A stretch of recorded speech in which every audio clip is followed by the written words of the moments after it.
Hello and welcome back to my cozy little office. My name is Tilly Toy. This is Tilly Toy TV, and today I'm going to help you build a budget for your road trip in a few easy steps that anyone can follow. To build this budget, you will need to have all of your destinations roughly figured out and know about how long your trip is going to take. If you're not that far yet, click here for the first video in this series, where I help you build an outline for your road trip so you'll know where you're stopping along the way and how much time you'll need to accomplish it. Like I said in my last video, I'm going to be as thorough as possible, so it might feel like a lot of information, but trust me, it's easy peasy, and if you follow along planning your trip with me, you should feel confident hitting the road when we're done. So let's get started answering the big question. How much is this going to cost? Pull up that outline that we made together, or if you didn't follow along making an outline with me in the first video, but you know where you're going and where you're stopping, then take a moment now to write or type out a little outline of your trip like this one, just noting your destinations and where you're staying each night. Just remember, this outline is not intended to be used as an hour-by-hour schedule to micromanage your vacation days. This is a tool to help you estimate your time and budget. I have never followed it to a T, but it always keeps me in budget and on time.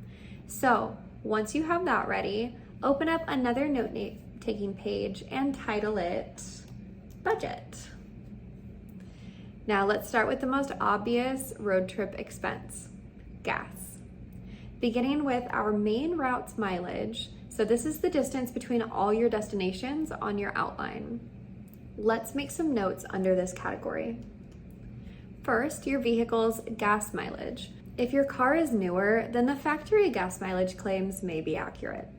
But the older a car gets, the less accurate these things are. So if you're not sure, just set your trip meter in your car the next time you fill your tank up all the way, and then don't refill it until it's on E, and that will give you a rough estimate for the gas mileage in your car.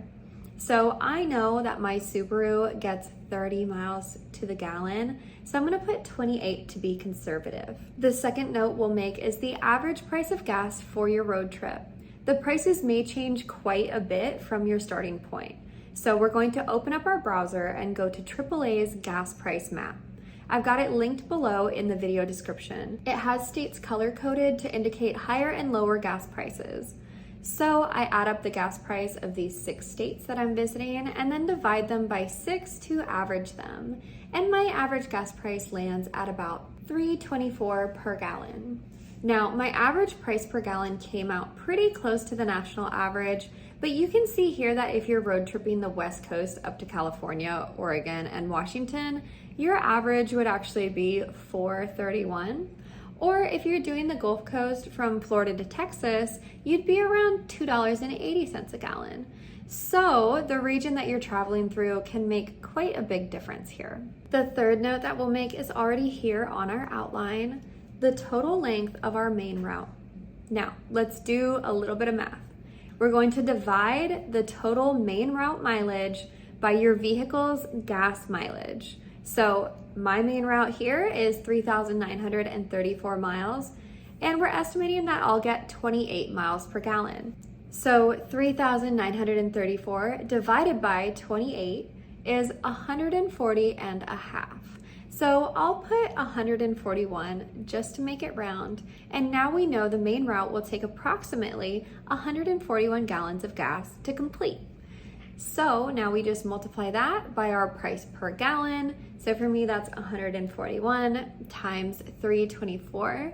And I can see that my main route will cost about $456 in gas.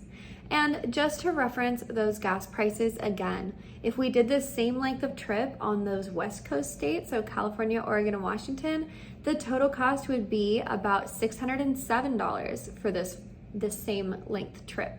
And if we were doing it on the Gulf Coast, that would be about $395. So where you're going does make a difference. And if you're being really strict on your budget or you really want an accurate number, I recommend finding the average gas price for your route. Now that's our main route, but it's not all the driving that we'll do. So let's add our off-route driving to our gas budget now. This is all the extra driving we'll do when we pull off the main route to get groceries or gas, get around a traffic jam, or to get to places within your destinations. On my full drive days, so a day where I'm driving 6 to 8 hours, it's unlikely that I'm gonna go too far off of my main route. I add 30 miles to my budget per day. So I can look through my trip outline here, add up the amount of full drive days, and find the cost of gas the same way we did for our main route. And then for half drive days, so days where I'm driving 3 to 5 hours, I add 15 miles extra per each day. It might seem like a lot of mileage, 30 extra miles a day, but it does kind of account for like detours, for the mileage that it takes from your campsite to get onto your route, stopping for gas, stopping for food, whatever it may be. And I always like to overestimate rather than underestimate. So with our full and half drive days taken care of, let's add our in-destination driving. Many places that you're visiting will involve some driving, and some places will involve more driving than you might realize. For example, if you have a place like Yellowstone on your trip, your driving won't be done just because you arrived at the gate. Many national parks, especially the large ones, involve a lot of driving to get around to all of the sites and activities within them. For example, Yellowstone's Grand Loop, or their main road, is 142 miles long. And the park as a whole has around 370 miles of paved road. So if you have one of the larger national parks on your route, like Yellowstone or Yosemite or Grand Canyon, take a moment to research it and get an idea of how much you might drive while you're there. An easy way to start your research is by Googling something like, how much do people drive in Yellowstone? And go from there. Add those big locations into your budget here, or just write it down and add the numbers later, just as a reminder to do some research. And now, big parks like Yellowstone aside, typically for like destination days, I budget for an extra 45 miles of driving per day at each location, depending on what I'm doing while I'm there. If my location is a big city and I'm going to be using public transportation, obviously I don't budget 45 miles for that day. So look through each of your days on your outline and put down a number that feels appropriate for that location. And if you're not sure, round up. I like to use 45 extra miles as like a baseline for most parks and outdoor type places. So here in my outline, I have about 6 or 7 locations where I would actually do some exploring. So we'll multiply that by 45 miles driven at each of those locations, plus an extra, let's say 30 miles at Canyonlands, since that is a large park. And that gives us about 345 miles driven at my destinations. So I can again divide that by my car's miles per gallon, which is 28, and then multiply that by my average gas price and add it to my budget. A quick note on tolls: if you are driving through them, add them to your budget now. When you plug in your main route destinations on Google Maps, it should tell you if there are tolls and even the estimated cost of those tolls. So add any tolls to your budget now, or you can select avoid tolls on Google Maps if you'd rather not deal with them. But I'll warn you, they can be hard or time consuming to avoid in some places and at some times during the day, like rush hour. But I'll go over how to actually navigate paying for tolls and whether or not you should use them in our next video in this series, which is all about getting going. So skills, know-how, and tips that you'll use once you are actually on the trip. Time management, essential navigations, when to book places to stay, all of that. So please stay tuned for that video. Also, if you're finding this video helpful at all, please, I would so appreciate a thumbs up. Comment your destinations or where you're planning on going, and I would love to give tips or ideas. If you have any questions about this video, I always stay tuned to my comments and I will answer them the best I can.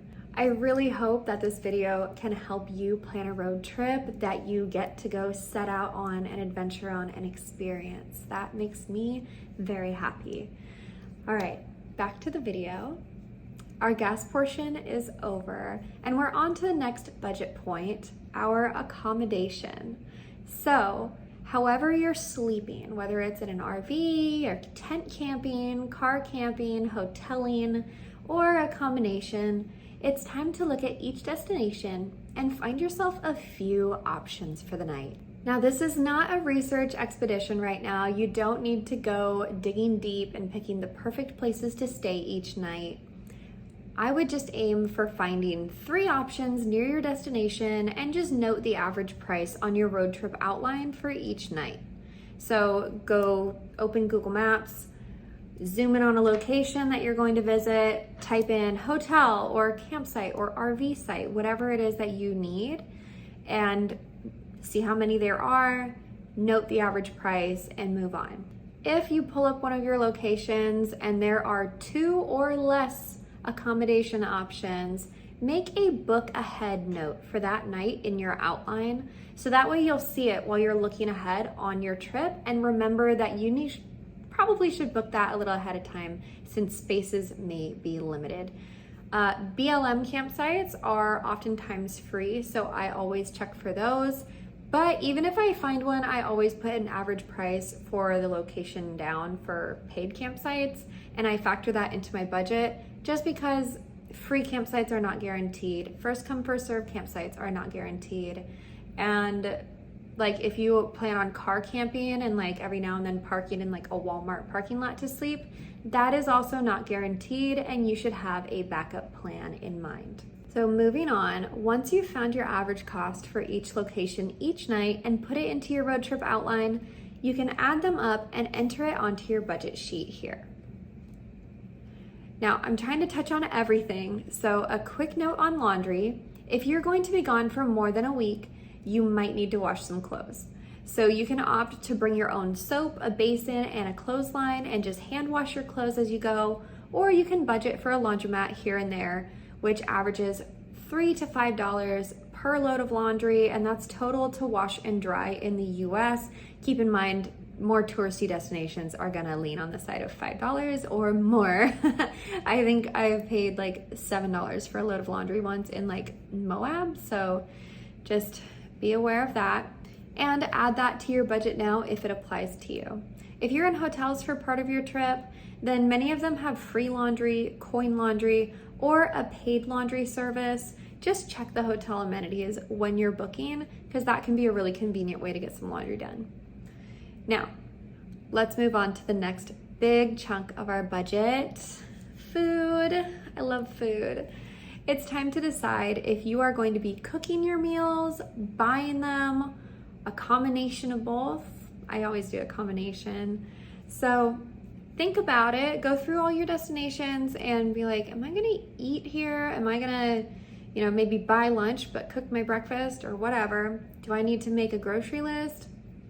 If you are making a grocery list and cooking the whole way or most of the way, then making a meal plan is extremely helpful to budget for that. I'm going to do a whole video on road trip food, meal planning, and eating out after I complete this base series on planning the road trip.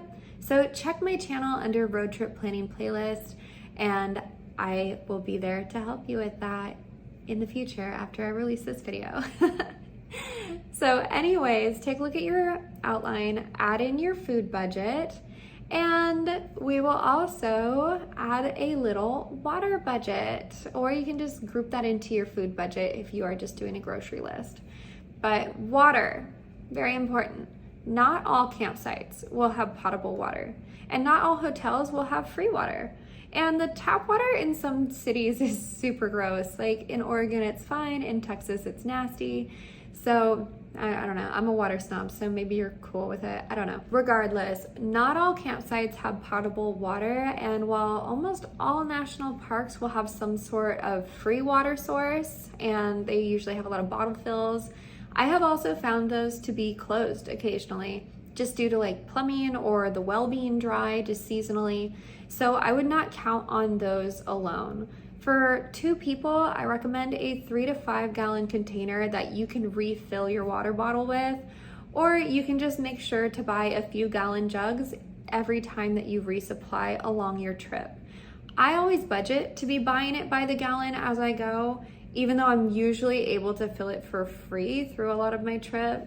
And I budget for 1 gallon per day, and I try to keep at least 1 gallon per day with me on my road trip. And keep in mind, it's not just for drinking. You might also use it to be brushing your teeth, cooking, things like that. So budget your water accordingly and keep in mind the amount of water you may need for whatever you plan to do. Moving on, we can't forget snacks. Is it even a road trip without snacks? I have a different snack budget for like each day. I'm kind of a spontaneous snacker. So I like to have a snack budget for like my full drive days, half drive days, and activity days, because I know myself and I know how I snack. So think about the way that you like to snack. For me, on my full drive days, so whenever I'm driving 6 to 8 hours or more, I like to budget $10 to $20 for that day for snacks, because I like to buy my snacks on the go at gas stations or coffee shops. I love to get a mocha in the morning on drive days. It makes my heart very happy. And then on half drive days, I budget $5 to $15 when I'm gonna drive, 3 to 5 hours. And then on my activity days, per day, I budget about $5, because I know when I'm out and about and busy, I really don't snack. So think about how you like to snack, look at your days, and add that in accordingly. Also, if you're on a tighter budget, you could buy your trip snacks ahead of time at Costco or a grocery store to save a bit of money instead of buying them at places like 7-Eleven. If that's the case, just add your snacks to the same grocery list that you're using for your main food budget. Now, let's move on to the stuff that's actually fun to budget for: activities. I like to start with the more unavoidable activity fees. These are fees that sometimes I will just lump into a miscellaneous category on my activity budget, and I set it for around $200 a week for most large cities and $100 a week for the countryside. But that really aligns with things that I like to do, and it works for me when I am traveling solo. So there's one person, one car that I'm paying for. So I'm gonna put that down on my budget just to complete it here. But let me give you a quick breakdown of these costs so that you can plan accordingly and your budget can align with what you like to do. So, national parks and monuments, along with many state parks and historic sites, will require an entry fee. So if you are going to visit 3 or more national parks that have entry fees, then you should go to the national parks website and purchase the America the Beautiful Pass. It's $80 and it gets you into all the national parks. So in 3 parks, it pays for itself, and it is a big money saver if you're visiting more than that. So definitely add it to your budget if that is the case, and make sure that you order it ahead of time so that way you have time to receive it in the mail. There is no digital copy. You have to have the card with you. And I will put the link to that pass in the video description so that way you guys can access it. Similarly, if your road trip is primarily in like just one state and you're visiting a lot of state parks, here are the states that offer a similar pass to their state park system. So add those to your budget as you need them. And this brings us to parking fees. That National Parks Pass does not cover parking fees. Additionally, if you are visiting any large cities, keep in mind that you will more than likely need to pay for parking while you're there, even if you're in a hotel, unless they specify that the parking is free. And in some places, like New York or Miami Beach, it can be so much more than you're used to. So, just like we did for accommodations, it can be a good idea to look at the average cost of parking in the parts of the big cities or tourist destinations that you are going to, and add it to your budget now. Okay, so boring stuff aside, there are probably tours and excursions, events, museums, concerts, stuff you are interested in seeing and doing. And there's probably also some unexpected stuff that you'll want to do once you get there. So let's come back to our road trip outline and plot down the activities and events that we're wanting to do in each destination. And if you find yourself with some open days, you could add a little to your budget and just label it as spontaneous to give yourself some wiggle room for fun. Filling things out day by day like this will also help you with your time management. So I like to jot down the free activities that I'm going to do as well, or that I'd like to do, like hiking or, checking out a park or something. Just remember, again, we're not micromanaging ourselves. I change my plans all the time and I've never followed this outline perfectly, but I use it all throughout my road trip as a reference when I'm making unexpected changes or trying to figure out what I'm going to do with my time, since it gives me a clear visual of the things I would like to get done in reference to the amount of time that I've given myself. And since I add in, all the activities I might like to do, then I know all my options right when I get there and I don't have to do any research once I'm there. A lot of times I'll put down something like 3-mile waterfall hike or local whiskey tasting. So that way, once I get there, I can decide how I feel and do either one, because I know either one is going to take a half day and that's how much time I have. So continuing on, jot down the expected prices of your activities if they cost anything, and add the total to the activities category on your budget sheet. Now let's move on to the next portion of our budget that I just call extras. This is gonna be shopping, gifts, souvenirs, novelty foods, novelty drinks, like an elephant ear at a festival you're going to, or a night out drinking in New Orleans, or even things like gambling if you're stopping somewhere like Las Vegas. So let's look at our outline again and add in this kind of spending in the places where you think you might enjoy it. And then let's add it to the budget.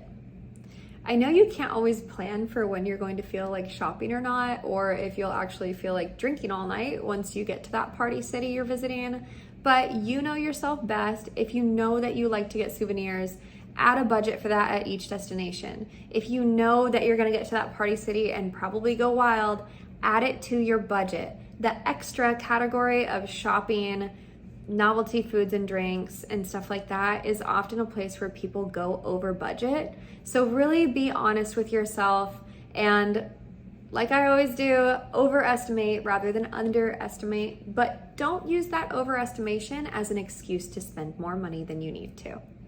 Anyways, let's move on and talk about emergency money. For this section of the budget, we are going to add pre-trip investments and supplies to our list, and we are also going to add money. So this pre-trip investments and supplies, these are things that we need to purchase, or supplies we need to gather, or services we need done to our car before we launch off on our adventure. So these are pre-trip investments. Okay, so emergencies include anything from car trouble to health trouble, theft, loss, unexpected severe weather, and everything in between that. So for car troubles, make sure you have good insurance, and if you don't, add that to the pre-trip supplies list. I would also recommend having roadside assistance either through your insurance or through a service like AAA or OnStar, even if it's only for the duration of your road trip. I think AAA is around $65 for a year, or you can get OnStar just for 1 month for like $23. So consider that. Also, check the wear and tear on your tires and decide if you need to buy new ones before you leave. Also, make sure you're up to date with any oil changes or routine maintenance, and add anything your vehicle needs to your pre-trip investment list so that you can make sure it's done before you're taking off on your trip. And this includes all of your roadside trouble supplies, so your jack and your tire iron and everything. So I will put down everything I recommend having, so that way you'll have some inspiration for your list. So there's my list. And now let's talk about money. So this is money that we don't want to spend. It's just in case money. In case something goes wrong, we can take care of ourselves away from home. The most common thing people have to spend money on is their car or on a hotel room unexpectedly for some sort of like medical issue. So let's talk about that. First, your car.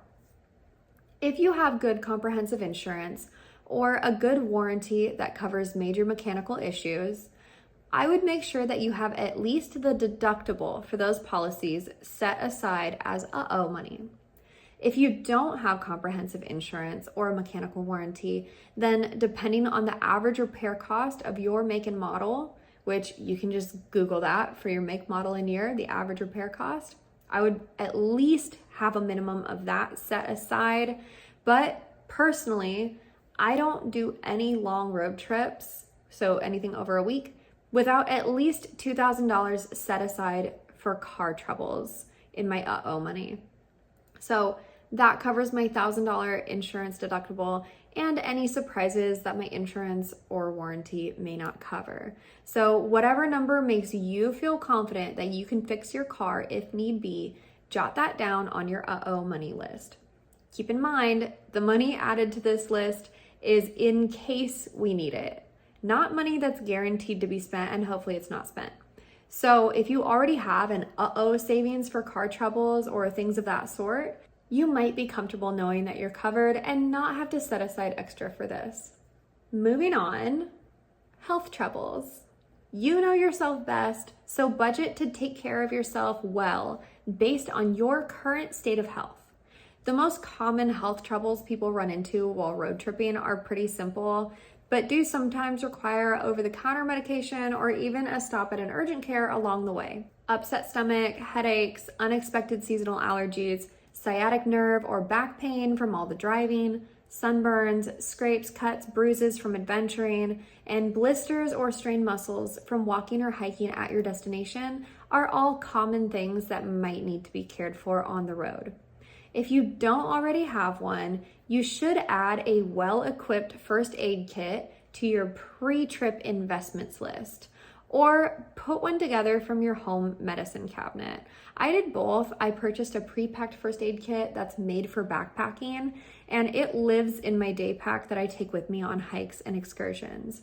Then in my vehicle, I keep a larger kit that functions more like a mini medicine cabinet. I usually never have to use these kits for anything more than a Band-Aid, but still, I always have it. You never know if you, your pet, your friends, or a stranger will need help. Next emergency is stolen or lost possessions. Even when we're staying aware of our surroundings, theft and loss does happen. So always keep some extra cash, maybe even a spare credit card, hidden in your car in case your wallet is lost or stolen. Keep your stash out of sight and out of mind. The go-to spot for most people to hide car cash is under their floor mat on their driver's side. You can also tuck it into the super boring owner's manual in your glove box, or maybe under the lid of the fuse box. Just tape it inside of there. Just also remember to remove it when you have your car being worked on. I also find it helpful and just maybe a little reassuring to have photos of my IDs on my phone. In case I lose them for any reason, I do still have some form of identification with me. Next emergency is severe weather, unexpected severe weather. And this is all really dependent on where you're going and when, but if there is even a chance that you will need snow chains for your tires, make sure that you have them before your trip. Alternatively, if you're camping in a place that may be hit with a massive heat wave, flash flooding, tornadoes, a hurricane, or otherwise, you may want to add enough money for 2 nights or so in a hotel room to your uh-oh money list. I think regardless of where you're going, you should have, a little spare money for 2 or 3 nights at a hotel room just in case.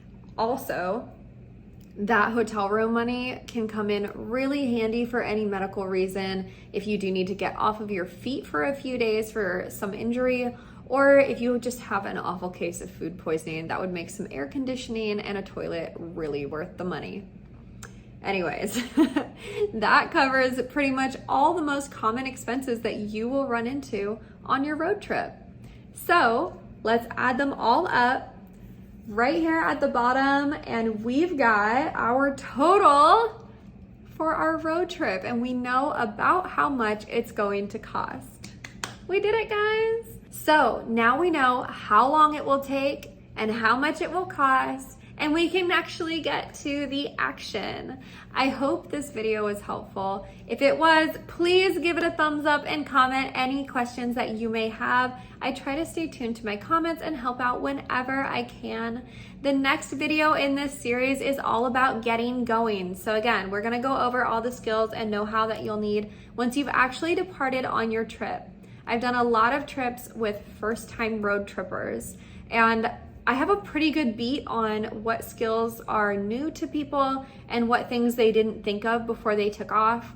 So we're gonna talk all about basic navigation. It goes a lot deeper than just Google Maps. There are things that you should be doing every single morning before you set out on your drive days to prepare yourself for trips, so that way you don't end up out of gas in the middle of the desert or something like that. I'll also be doing a lot more road trip how-to videos on groceries, food, how to pack, and things like that. So please check my road trip planning playlist for those videos. Thank you so much for hanging out with me today. I hope to see you in the next video. And until then, enjoy your life to the fullest. My name's Tilly Toy. This is Tilly Toy TV. Thank you for hanging out with me today.